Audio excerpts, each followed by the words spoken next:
Good afternoon, everybody, and welcome to the June episode of the Business Lincolnshire Live Show. My name's Richard Moore. If you've been following these shows over the last year and a half, then you'll know that they were really put in place just to engage with businesses across Greater Lincolnshire and Rutland and discuss some of the areas that are affecting them, answer questions, share support that's available to you as business owners.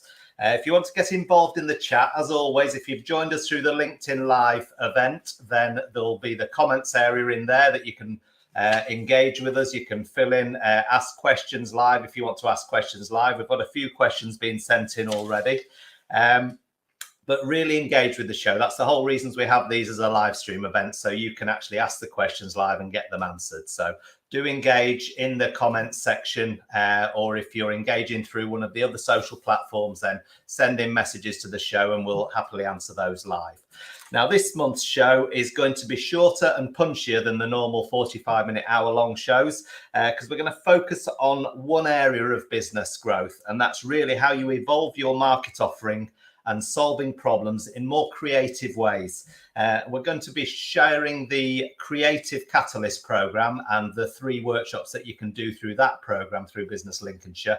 And all of that is aimed at thinking more creatively about what our offering is, how it's positioned in the marketplace, and just really evolving our business growth around that creativity. Our guest today on the show, if you're on last month's show about the Next Level program, you'll have met Shawn then, but it's Shawn Sankey from Much Clearer. And Shawn's going to talk about the Creative Catalyst program today and really explain to you what it involves, how you can get involved, and what the workshop's there for, but the theory behind thinking creatively as well about our offering and how we can really impact our business growth by doing that more effectively. So let's bring Shawn into the show. Hi, Shawn. How are you? Hello, sir. You all right? Yeah, no, I'm good. How are you? Yeah, I'm very good. Thank you. Very good. So for those people who didn't meet you in the last show, Shawn, can you just tell them a little bit about yourself and Much Clearer and what you get up to on a day-to-day basis? On a day-to-day basis. Okay. No, surely can. So, well, yeah, looking after 2 crazy kids at the minute. So a lot more than that. So Much Clearer has been around for about, 10 years we celebrated last year. So my personal background is a mix of corporates, small business, and consultancy. So I've kind of been all around different sides of the fence, like helping small businesses, buying from small businesses, selling from small businesses. And the last 10 years, really, Much Clearer has been my kind of drive to support small businesses in thinking strategically, getting clear about their offer, and just doing things in a fun, creative, interesting way that ends up with some results on the bottom line. That's what Much Clearer does. So there's a website and explains all about the service offers there, but I won't bore you by listing off services and things, but that's generally a bit about me. Fabulous. And then the last show, we were talking about the growth sprints that you're providing to the Next Level program. So how are you going to take businesses through that? So what's the difference between this Creative Catalyst program and those growth sprints? Sure. So growth sprints are something, and sprints in general is something that I've gone pretty deep in over the last 5 years. Those of you viewers that watched the last show will know that sprints, as we talk about them here, they originate from the Google design sprint process, which was created at Google probably about 10, 11 years ago by this guy called Jake Knapp. So what sprints are is this methodology, if you like, that Google created to speed up how they were developing products and taking things out to market. You know, you think Google, they're the most innovative, well-funded, aggressive company in the world, and they were dissatisfied with themselves about how fast they were able to release product. They were like, can we compress months of work into weeks? Yeah. We developed this thing called sprints. And now that's gone well beyond the walls of Google. Tens of thousands of businesses around the world use sprints regularly to not just build products, but to solve lots of complex problems. Because a sprint is basically a series of very structured workshops and exercises and roles where you get a team to crack a problem, right? And so I've been exploring sprints in lots of different contexts. In the Next Level program, we're offering participants on that program to come and be part of a growth sprint. And that's where we nick loads of the best tools and approaches in the Google Design Sprint like toolkit and apply them to, right, let's rapidly think about, what it would take to conduct some experiments that are going to get you growing faster. And it's a very interactive, engaging in-person event that will be taking place, I think in September is what we've got planned. Yeah. So that's something specifically for those that are coming on next level. What the guys at the hub asked me to consider was, could we make something available for folk who, for whatever reason, might not be able to access next level? Can we make something available that really helps them zoom into like innovation and creativity, still using a lot of the same tools and approaches that you use in the sprints, but like applied in a much more focused way around being creative around your offer or your product market fit or whatever. So that's what the difference between the growth sprints and next level is going to be. And this being a standalone course that, anyone and everyone can come and be part of. So I'll just share the Business Lincolnshire page there. There's a page under the Start and Grow My Business area under Grant Support Find. You'll find this Creative Catalyst page on the Business Lincolnshire website. If you want to get involved, then all you need to do is email in to admin@bizlincolnshire.com. So you can see it down the right-hand side here, admin@bizlincolnshire.com, and we can certainly give you more information on the programme and get you involved in this. So tell us a little bit more then about what the drive behind it was, where it came from, and I'll bring up the slide deck. Will that help on that, Shawn? Yeah, no, I think it will. Okay. Well, it might help just to step back first and think about or talk about innovation, right? Because it's a bit of a cheesy buzzword, I find, and I personally used to get turned off by it. By background, I'm a strategist and a salesman. Like that's what I'm good at, and I always stayed away from innovation because it always seemed to be this abstract, ethereal thing with too many post-it notes and just lots of flighty ideas that never really went anywhere. Anyway, I ended up being part of this tech accelerator. So we were taking tech businesses and trying to get them out to market or get them funding really quickly. And I was managing this accelerator. And I had to interview some consultants that were going to come in and help deliver some innovation coaching to these startups. And I was interviewing a lot of different candidates for this role. And I met a guy called FJ, Franz Josef, gorgeous, tall Dutch guy he was. And he'd done a lot in the innovation space. But when I started talking to him, he gave me the verbal equivalent of a crap stock photo, like you're seeing right there, right? He was just bamboozling us with, well, Shawn, we do the Capture, Connect, and Spark, and we do the user research, and then we plug in the insight and blah, blah. And I was like, mate, you're losing me. Like, I don't know what you mean even when you're talking about innovation. Yeah. Do me a favor. Like, what's the most recent project that you've done? And he was like, oh, that's easy. I'll stop doing the accent now. He went, oh, that's easy. Do you like tuna? And I was like, well, actually, it's really interesting you say that because I really love tuna. My wife, who runs a cafe, she can't stand tuna. She hates it. She has to get somebody else to mix up tuna mayonnaise to go in the butties. But I love it. He was like, oh, that's really interesting. I've just done a project for John West. And they asked us to come in and help innovate around their product.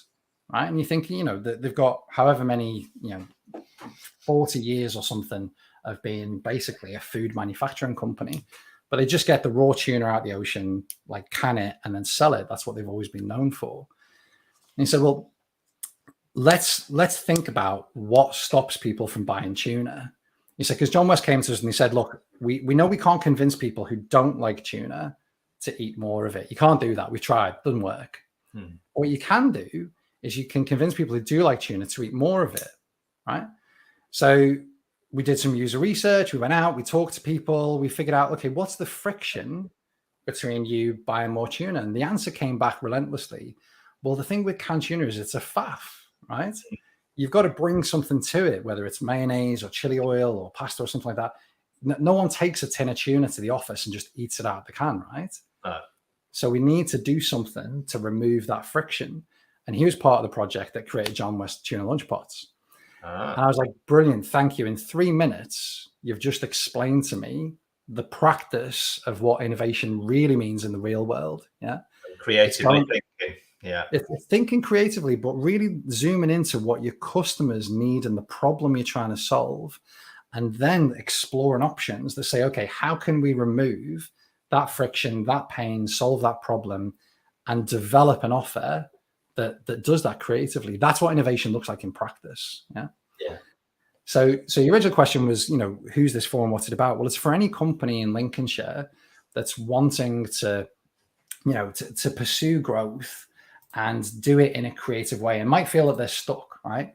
So there's certain eligibility criteria about, you can be anywhere across Lincolnshire and Rutland. If you're employing 5 people or more, I think, you need a little bit of scale to have a dent at this kind of effort. But if you're willing to invest a bit of time and risk in doing something new and really thinking about your customers and your product and your go-to-market, then you could get a lot of value out of what we're going to do in Creative Catalyst.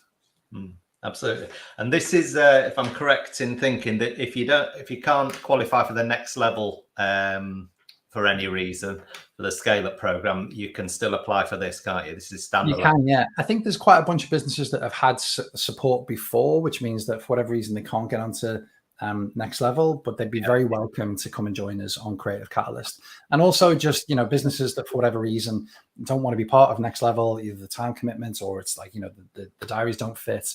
The Creative Catalyst program is a bit more contained.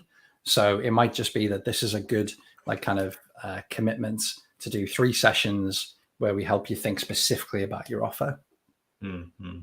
Yeah. I mean, it's something I always, when we were talking about the show last week, I brought up this McDonald's story that I'd heard, and it was this jobs theory that in America they talk about jobs, and that what causes us to buy products is things happening to us and things we're trying to do. So really what our understanding as business owners needs to be is around what's the job that prospective customer is trying to achieve and how can we help them do that. And I like that creative thinking around that, like your John West example just then, because the example I'd heard was of someone buying a power tool. They don't want to actually buy a power tool. They want to buy a 1/4-inch hole.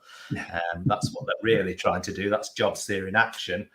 And then how McDonald's had used this by surveying their customers around milkshakes. And it was the depth they'd gone to asking why people were buying milkshakes, to understand the different people using or consuming the product, was all around or basically threw up that it was all commuters in the mornings, because on the way to work they're in the car for an hour and they wanted something that would get them through that commute to work, but also stop them snacking in the morning, so fill them up enough. So the whole takeaway for them there was, we need to produce a thicker milkshake in the morning to achieve that role, to get that job done for that commuter. But then whereas you've got dads in the afternoon who are coming along and they actually don't want a super thick milkshake because they want to just give it to the kids, get it necked, and then get home. That was the exact finding they had, exactly. At weekends and in the afternoons, all those dads bringing kids in didn't want to sit there for hours. So they said, we'll have a less thick milkshake in the afternoons so people can consume it quicker. So I love that whole creativity and the thinking that is behind that. So let's move on a little bit and talk about the process and the support around that you're going to give around this. So can you talk a bit about that for us?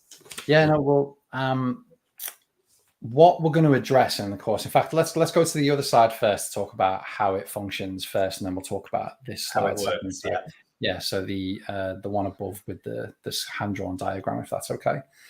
So there's going to be 3 sections to being part of the cohort. So this is what I sketched out when we initially designed what the course is going to be, and I thought I would just put in the sketch rather than do a polished slide, and thought people might appreciate that. When you come and be part of Creative Catalyst, you're going to have 3 touch points with us as facilitators. So there'll be me and my colleague Rebecca, who can't make it today because she's actually doing some innovation work for a client that we've got over in Liverpool. So you'll have 3 sessions, all virtual. The first 2 are going to be cohort based. So there'll be 2 people from each business. So 6 businesses in total. But what we'd love is for each business participating to bring 2 of their people to those first 2 sessions. There's a number of reasons for that. One of the main ones is that, often with business support, it very much focuses on one single person. And there's a lot of pressure on that person then to bring all the ideas, to take all the actions and then go back and sell it into the team and try and make some change happen. And that can be a real sticking point, right? But if we take two people through an experience who can be swapping ideas with each other, like building a united front to go back to the senior team and going, well, this is what we've been thinking, and here's what we want to do next. Yeah, you can get a lot more momentum that way. So it's two people from each business at each of those first two sessions. And there'll be classic cohorts like workshops. And I can explain a bit more about what the format's going to be of those. But the third session is almost like a focused one-to-one with either me or Rebecca, where those two people from that business can bring along a bunch of colleagues, right? Yeah. So let's say that we get the whole management team in the room and say, right, we tell the story of, this is the work we've done over these 5 hours in the 2 sessions previous. Here's what it might mean. Let's flesh out a plan for what you're going to do next out of it. Yeah. And the beauty of that is then you can align everybody, because this is the sticking point often, and I'm sure you find this in your work. The sticking point in making change happen, particularly in small business, when everyone's feeling pressured and you're fighting fires everywhere, it's getting folk on the same page. Yeah. If you can align a team around, look, what's the priority? How are we going to do this? Are we all on board? Yes, right, let's go. If you can do that, that's 80% of the battle won, right? Yeah, totally. So that's the goal of that third session there. Is more of the alignment piece, bringing everyone involved. And is that going to be the key stakeholders you're trying to get in that last session then, Shawn? We'd expect people from the senior team certainly to be there. If we get large businesses, let's say employing 50 people plus on there, then we'd expect a couple of people from the senior team to be at that final session. But let's say it's a small business, you're just employing 6 people. Literally the whole company could turn up and just be at that final session together. And what do you find the main blockers are in these workshops then? What are the main problems that people come along with that you're trying to get through? Well, I think in all of the different work I've done, not just as a consultant, right, but having grown, sold, led my own small businesses, there's always the capacity challenge, right? Like by definition, as a small company, you've got limited time, cash, attention to do all of the vision that you probably have in your head. Yeah. Somebody said to us once, they put it in a really pithy statement. They went, vision always outstrips capacity. You've always got more vision for what you've got time and cash to do. Yeah. So I think capacity is a blocker, right? Because we're so busy trying to put out all the fires, right? So by joining something like this, you're forcing yourself to free up some time where you're going to get the space and support to use that capacity well. I think the second blocker is often like lack of a process. People don't know how to approach this stuff. You get to a certain size or scale in your business because you've got a good core offer, right? But how do you evolve an offer? How do you do market research well? How do you engage users or consumers of a product to then feed insights into how you evolve it? That's a discipline in itself. And it takes some skills and a bit of know-how to do it well. Yeah. So I think lack of skills is a big blocker. And then I think sometimes it's just that alignment and that drive that we talked about. Often businesses get entrenched in, well, we're onto a good thing. Let's just stick with what we know. Why would we change when there's always risk involved in change, right? Yeah. And to be honest, unless a business crosses that threshold, I'd actually say like this process isn't for them, because there needs to be a little bit of drive to begin with to say, look, no, we fancy doing something new. Let's invest a bit of time, a bit of risk, and have a go at something. Often businesses are forced to do it because they're either in a contracting market or they lose some clients or whatever, and they get a natural drive to, well, crap, we need to do something different here, don't we? But I think getting that drive in the first place, that's a blocker. Once you've got that drive, you can then problem solve as you go. But if you get the drive, you get the skills, and you get the capacity, you can start to innovate and do really creative work. Yeah. And John West didn't stop selling their core offer, which was Tuna, did they? So that's it. No, absolutely. They just listened 100%. And improved. I mean, there's a PR business that I'm a non-exec for in Liverpool, right? And 5 years, you wouldn't recognize this company now from what it did 5 years ago. Classic, we do press releases and events and all the old PR stuff. Now they're all about like lead generation and like digital marketing and HubSpot and customer profiling. But they've got those 2 wings to the business, right?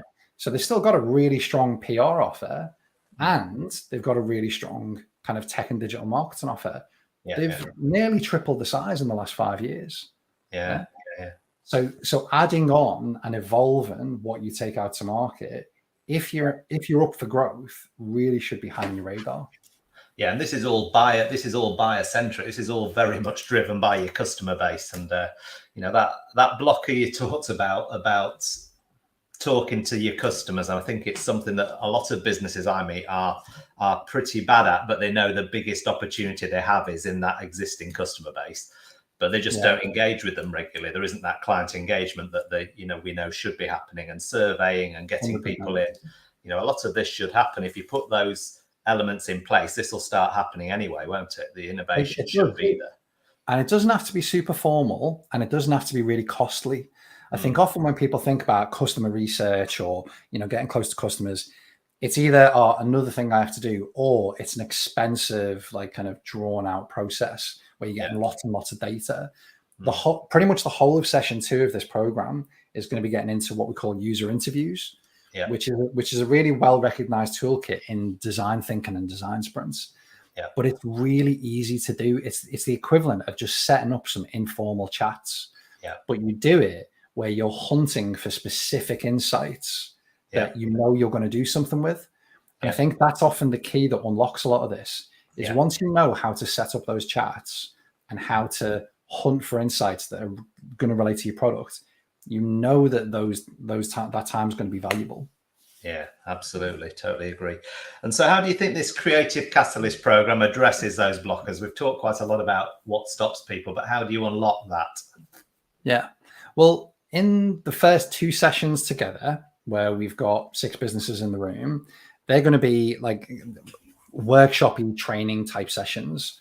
So we're going to help you not just by teaching you about innovation, right, and showing loads of slides about. In fact, you can probably kill these slides now if you want, mate. We're not going to just be talking at people. It's going to be like a live workshop where we actually build things together. And so each business is going to have its own templates, and we're going to experiment with some digital whiteboard stuff, which I know if some people are a bit tech phobic, don't be. I've done like digital whiteboard projects with social housing units, and they are in the dark ages when it comes to tech, let me tell you. But they were all jumping on digital whiteboards and moving stuff around and drawing pictures. So it's great. But we're going to be actually building stuff live. So what does that mean for you? If you're a participant, you're not just sat there listening about how to theoretically do it. We're going to coach you live in those first 2 sessions on an issue that you want to work on in your business, how you can apply these creative thinking tools and these approaches to solving that problem, right? So that's what happens in those first 2 sessions. Then with the homework, which is going to be doing some user interviews and some customer research, you then get some user insights, which at the 3rd session, we then get that alignment with your team, and we get this common drive to go, right, we've done all this work, we've got this insights. Should we do something with it? Should we set up something that's low cost and cheap and fast that we can test? And so the program progressively just unlocks by giving you the skills and capability. You have the capacity because you decide to invest the time in it. And then ultimately you get that alignment by what we do in session 3. Yeah. And so what's the difference between this and traditional one-to-one support that you think? Well, I think the way we've designed it, like this is not a replica, but I've done a bunch of different business support in Liverpool and Manchester and a couple of other regions. And the program is where you get multiple people from a business going through an experience together. They're always a lot more powerful than if you just get like literally one-to-one, right? Because as I say, so much depends on that one person, experiencing it well and then selling it back in. So I think it's different because you get more people that are receiving the support. It's different because of the format. So as I say, a lot of like business support, it's effectively training, it's knowledge transfer, right? But we're actually going to be moving you through a process where you're working something up on an issue that matters to you in your business. Right? And then I think the other bit about one-to-one is that, or how this is different to one-to-one, is that it's just like there's going to be space for more rich conversation between the team members that we facilitate, right? So you're not just going to have like the ideas of one person. Like, normally it's the founder or somebody that comes through a business support program and then they go and dictate to the rest of the team. Well, often the best idea comes from, your marketing exec in the corner who speaks to the consultant, who speaks to customers all the time and has noticed something, but has just never been given the space to raise the idea in the right format. Yeah. So it's getting the people in the business talking in that way with that support. So I think, there's a lot of differences between this and one-to-one, and hopefully for the right businesses, they'll find it useful. Yeah, and that group dynamic has got to be the main driver of creativity, hasn't it? Because everyone will have different standpoints, different views, and having that, like you say, that safe space to actually air those and come up with a plan for the business, I think is really powerful. Yeah, and there's some healthy tension in that, right? So when you have differences, often people don't lean into this work sometimes because it can create a bit of conflict, because people don't want to navigate those different points of view. Right. Yeah. But what can really help, like calm everyone down from that is, first of all, to move through a process where just the way the process is designed is it mitigates any potential for conflict or real disagreement. Yeah. But by having a sensible facilitator in the room that can help you navigate all of that stuff, actually that healthy tension becomes part of the creative process. Sorry, do you notice I use my hands a lot when I talk? I need to kind of calm down, don't I? Let me just relax. But no, this kind of stuff gets me really animated and excited because I've taken probably about 150 businesses through similar things like this over the last few years, and seeing what folk come up with, whether it's pursuing a new marketing channel, whether it's launching a whole new wing to the business, whether it's evolving a product offer. Like, it's really satisfying to see companies that come through something like this and do something with it.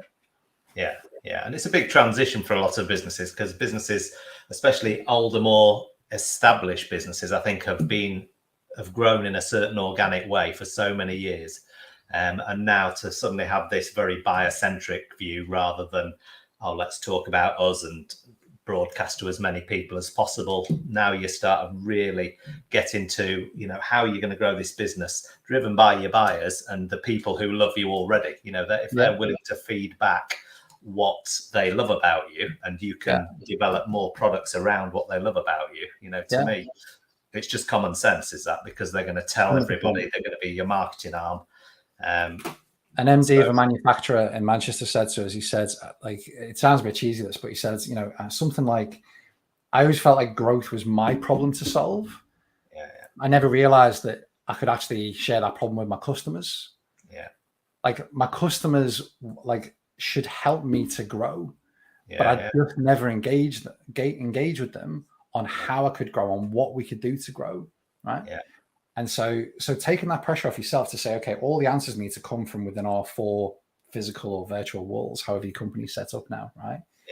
Taking that pressure off and saying, let's look outside, let's talk to the folk in our ecosystem that actually are interested in the kind of thing we've got to sell. And yes, we've sold this thing for as long as we've been around. But maybe they'll tell us the other kind of things that they'd be interested in that we could provide for them.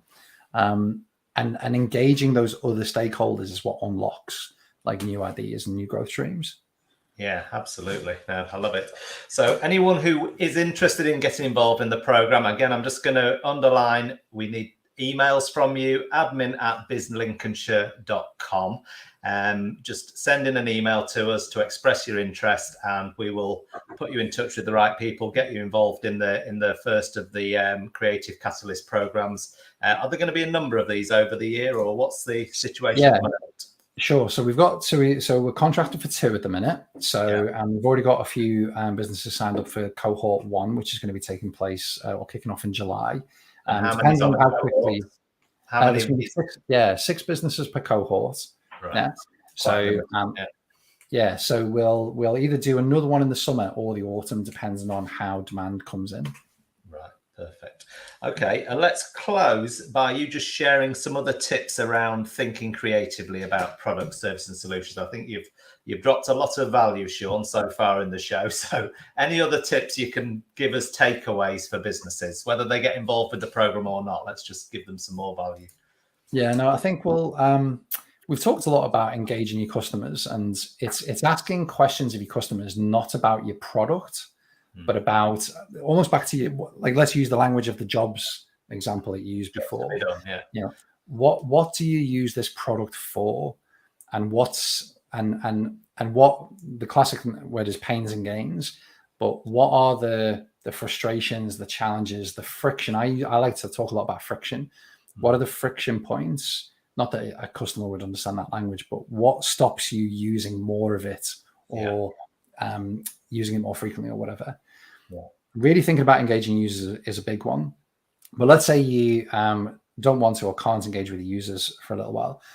I think there's a lot of good, just go on the internet and just Google creative thinking exercises, right? There's a bunch of stuff out there, particularly around design thinking. IDEO are a world-leading company in helping blue chips innovate. And they've got loads of online tools that they give away for free, and little workshops with full guides and PDFs where they say, look, if you've got an hour and you want to pull some people together in your team, rather than just a rubbish brainstorming workshop where it's like, let's just have ideas and put them on a wall, like you're not going to get anywhere with something that low resolution, right? There's good stuff on IDEO's website, on through other channels like Hyperisle and different stuff like that, where you can meaningfully pull people from your team together and go, right, let's not just brainstorm ideas. Let's look at a specific problem in our business or that our customers are having, and then use these creative prompts and exercises to think around or through that problem differently. So have a Google around, but IDEO has a lot of good stuff, and Hyperisle has a lot of good stuff. Amazing. All right. So the message from Shawn is just start thinking creatively about your offering, start talking to and listening to what's fed back from your customer base, and you can't go far wrong. All right, Shawn, look forward to seeing you again soon, mate. Thank you for your time today, and we'll see you soon. Take care. Thanks, guys. Okay, so hopefully that's given you plenty of food for thought. As I say, the main drawback with these programs at the moment is there's only 6 businesses on each of the Creative Catalyst cohorts. So if you are interested, then get that email into admin@bizlincolnshire.com and start talking about taking one of those spots. The next Business Lincolnshire live show is going to be on Tuesday, the 19th of July, 12 o'clock again. That's going to be all around starting a business. So right at the very start, as a startup, the support that will be in place for you. So make sure you put that in your diary, and I look forward to seeing you on Tuesday, the 19th of July for the startup show. All right, take care. See you soon. Bye now.